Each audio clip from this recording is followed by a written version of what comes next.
মরণ ফাঁদ থেকে পরিশিকে বাঁচিয়ে নিল গীতা। হ্যাঁ বন্ধুরা, এমনটাই দেখতে পাবো আমরা গীতা এলএলবি ধারাবাহিকের আগামী পর্বগুলোতে। স্বস্তিক কয়েকজন মহিলাকে নিয়ে ব্যানার্জি বাড়িতে আসে, আর সেখানেই অঙ্কিত মহিলা সাজিয়ে আনে। ম্যাক অঙ্কিতকে দেখেই জড়িয়ে ধরে। তখনই কৃপান এসে বলে, তুমি এই মহিলাটাকে কেন জড়িয়ে ধরেছ? তখনই সেখানে কিরণকান্তি ব্যানার্জি এসে কৃপানকে বলে যে ইলিন আমাদের ব্যাপারে সবকিছুই লাইভ করছে। তখনই কৃপান সেখানে চলে যায়। গীতা স্বস্তিককে বলে, আপনারা যখন মেহেক পিড়িতে করে নিয়ে আসবেন কিছুটা সময় নিয়ে তারপরেই আনবেন। তারপরেই রথিদেবী মেহেক আর অঙ্কিত পালানোর সাহায্য করে। সেই মুহূর্তেই কৃপানের পাঠানো গুন্ডারা স্বস্তিককে মারতে আসে। স্বস্তিক উল্টো তাদেরকেই মারতে থাকে। তখনই কৃপান এসে স্বস্তিকের মাথায় বন্দুক তাক করে। আর তখনই বড়বাবু এসে কৃপানের মাথায় বন্দুক ধরে বলে, ওটা নকল বন্দুক, আর আপনাদের সবাইকে এক্ষুনি থানায় যেতে হবে। পাশ থেকে রতি কৃপানকে বলে, তুই জন্মাবার সময় কেন মরে গেলি না?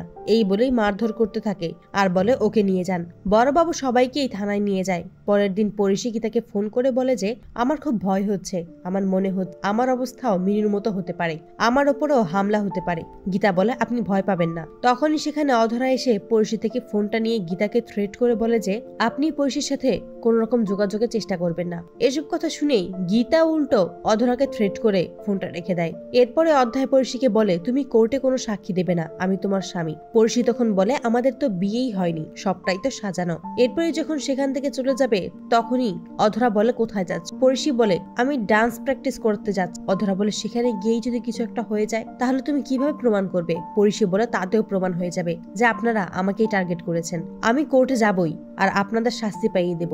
মিনুর কেসটাও আমি জাস্টিস পেতেই হবে। এই বলেই সেখান থেকে চলে যায়। তারপরে অধরা অধ্যায়কে বলে, ডান্স প্র্যাকটিস রুমেই ওকে মেরে ফেল। এই কথাটাই আড়াল থেকে মনীষা শুনতে পেয়ে গীতাকে ফোন করে জানিয়ে দেয়।